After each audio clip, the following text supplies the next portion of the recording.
Me ollaan nyt Tuska-festareilla.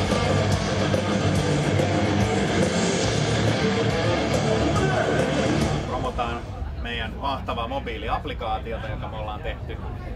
Tieto lisää tuskaa teeman alla. Kyllä me varmaan mietittiin sitä jo silloin, ennen kuin noilla muilla oli edes tällaisia. Me ei koskaan saatu sitä vietyä niin pitkälle, että oli kaikennäköisiä, luotettiin siihen, että screeneiltä löytyy tietoa ja internetistä saa ja näin poispäin, ja tehtiin paperiversioita. Ja sitten viime vuonna meille tehtiin semmoinen kokeilu, että me ei tehty paperikäsiohjelmaa ollenkaan, että sen Tuska-lehden lisäksi. Ja me saatiin aika paljon sit kuraa sit loppupelissä. Me päätettiin, että nyt tehdään sit kaikki vielä niinku one louder, että hoidetaan tää applikaatiokin tavalla tai toisella. Ja sit meidän toimari Hanna otti siitä oikein härkää sarvista ja otti tiedon kanssa, rupesi keskustelemaan tästä asiasta. Ja sitten meillä on aivan loistava applikaatio nyt käytössä. Satutaan olemaan hemmetin hyviä koodaamaan mobiiliapseja. Mä tein ihan tällaisen testin tuolla Ovensuu-kyselyn silloin, kun avattiin portit eilen. Mä olin siellä henkilökohtaisesti jakamassa myöskin noita käsiohjelmia paperiversiona. Niin aika moni sanoi, että mulla on appsi, mulla on applikaatio, mulla on se teidän puhelinsovellus, tällaisia tuli, tai sitten, että mulla on jo. Silloin mä en tiedä, en osaa sanoa, että oliko se paperinen vai digitaalinen versio, mutta oikein ihmiset ovat olleet tyytyväisiä siihen, että tämmöinen on. Ja mä itse käytän sitä koko ajan. Aikaisempina vuosina mä oon nyt 14 näitä tuskia tehnyt ja muutama muutakin festivaalia, ja se on aina hukassa se aikataulupaperi, tai se on rypyssä, tai sä katsot väärältä sivulta, niin tässä vaan pyyhkäisee auki ja tutkii, että jaha, nyt olikin se bändi menossa. Tää auttaa mua ainakin sille, että mä en missaa niin paljon bändejä kuin aikaisemmin. Sitten se löytyy se Tuska-applikaatio. Sen kun laitat puhelimeen, niin sulla on bändien soittoaikataulut, kaikki infot. Se on tosi hyvä silleen, että ei mulla mitään tietoa, mikä soittaa milloinkin. Joo, no tää helpottaa siihen. Ja ehdottomasti löytyy bändit oikeassa järjestyksessä.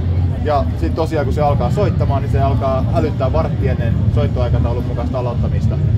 Et meet tälle ja tälle stakelle, sun bändi alkaa kohta soittaa. Ei, tää olisi tosi hyvä. Mukaista aloittamista. Napauteet on nyt lavalla. Joo. Tää on tosi hyvä. Alright, hyvä juttu. Joo, kiitos erittäin paljon. Tää on sika hyvä. Porukka on tykännyt. Esimerkiksi Android Marketissa niin tällä hetkellä nyt sovellusta on ladattu tuommoista vajaa 2000 kappaletta Android-puhelimille ja on saatu pelkkää 5 ja 4 tähteä. Meidän keskiarvo sovelluksen reittauksessa on nyt tällä hetkellä 4,9, joka on äärimmäisen hyvä niin kuin millä tahansa mittarilla.